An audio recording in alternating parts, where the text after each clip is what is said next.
Master minds commerce చదవాలనుకునే 10th inter విద్యార్థుల తొలి ఎంపిక.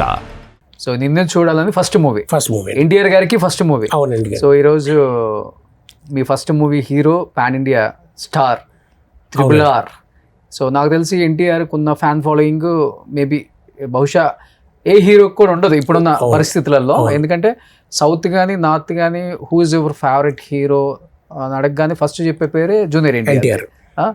ఎలా అనిపిస్తుంది ఎన్టీఆర్ గారి గ్రోత్? అంటే ఫస్ట్లో ఎలా ఉండేవాళ్ళు అసలు ఫస్ట్ సినిమా అప్పుడు? ఆయన ఫస్ట్లో ఆయన కాన్ఫిడెన్స్ నచ్చేది సార్. ఇప్పుడు ఫస్ట్ సినిమా అప్పుడు నాకు ఫస్ట్ సినిమా, నాకు అసలు రూల్స్ రెగ్యులేషన్స్ ప్రోటోకాల్స్ అనేవి ఏమీ తెలీదు.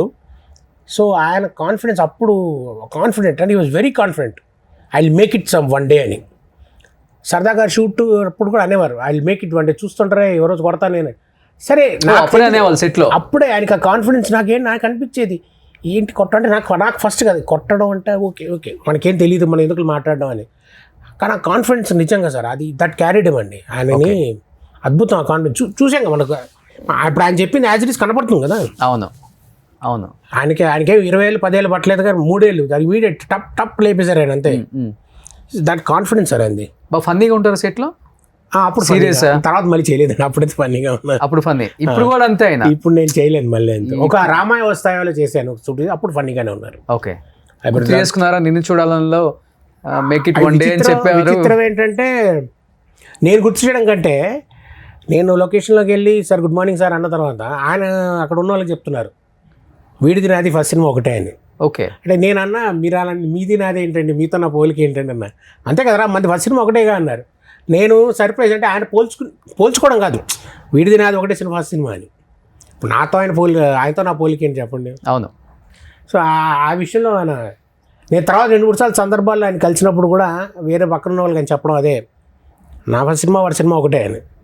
ఆయనకి ఇంకో గుర్తుంది అది. అంతే కదా ఎవరు మర్చిపోతాం. వచ్చిన విధానం ఎవరూ మర్చిపోకూడదు సార్. ఎంత స్థాయికి వెళ్ళొచ్చు ఎవరైనా కానీ ఏదైనా సాధించవచ్చు, ఎన్ని అవార్డ్స్ రావచ్చు, ఎన్ని డబ్బులైనా రావచ్చు. కానీ వచ్చిన విధానం మర్చిపోతే నువ్వు వెళ్ళిన ఆ ప్లేస్కి వాల్యూవే ఉండదు. అవును అది మనం డబ్బా కొట్టుకోవటమే. ఇంకా ఎన్టీఆర్ గారి గురించి అందరు చెప్పేది కూడా ఇదే. తను వచ్చిన విధానం, తను కష్టపడ్డ విధానం, తను అందరితో కలిసి ఉన్న విధానం ఎప్పటికీ మర్చిపోలేదు ఆయన. ఎప్పుడైనా కలిసినా కానీ పాత జ్ఞాపకాలు ఆయనే మనకి షేర్ చేసుకుంటారు. అలా చేసాం ఇలా చేసాం, అది గ్రేట్ కదా. తర్వాత మళ్ళీ వర్క్ చేసే అవకాశం నాకు కలగలేదండి. అంటే కలగలేదు. తర్వాత రామాయ వస్తాయి తర్వాత నేను ట్రై చేస్తూ ఉంటాం కానీ ఇది అదే ఉండదండి. ప్రతి సినిమా ట్రై చేస్తాను నేను. అదేం లేదు ఈ హీరో ఆ హీరో అని కాదు. మనం వెళ్ళామా డైరెక్టర్ని కలిసామా వచ్చామా మన ఒపీనియన్ మన అభిప్రాయం చెప్పామా సార్ మనం రెడీ, మీరు అవకాశం ఇవ్వాలి కానీ నేను చేస్తాను మీకు నమ్మకం ఉంటే ప్లీజ్ ఒక క్యారెక్టర్ మా మాట వేయలేదు అడగడంలో నాకు. ఓకే అందులో జంకు బొంగు అనేది ఏమి ఉండదు. నాకు వెళ్ళిపోయి అడిగేస్తాను డైరెక్ట్గా. ఓకే నాకు ఒక 1 మినిట్ అవకాశం ఇస్తే చాలు వెళ్ళి నా ఒపీనియన్ సార్ ప్లీజ్ మీ ప్రాజెక్ట్లో నాకు సూట్ అయిన క్యారెక్టర్ మీకు అనిపిస్తే ఐఎమ్ రెడీ. ఓకే అన్ని పాయింట్ ఆఫ్ వ్యూ నుంచి అని. సుమన్ టీవీలో మీ పర్సనల్ అండ్ బిజినెస్ ప్రమోషన్స్ కోసం కింది నెంబర్కి కాంటాక్ట్ చేయండి.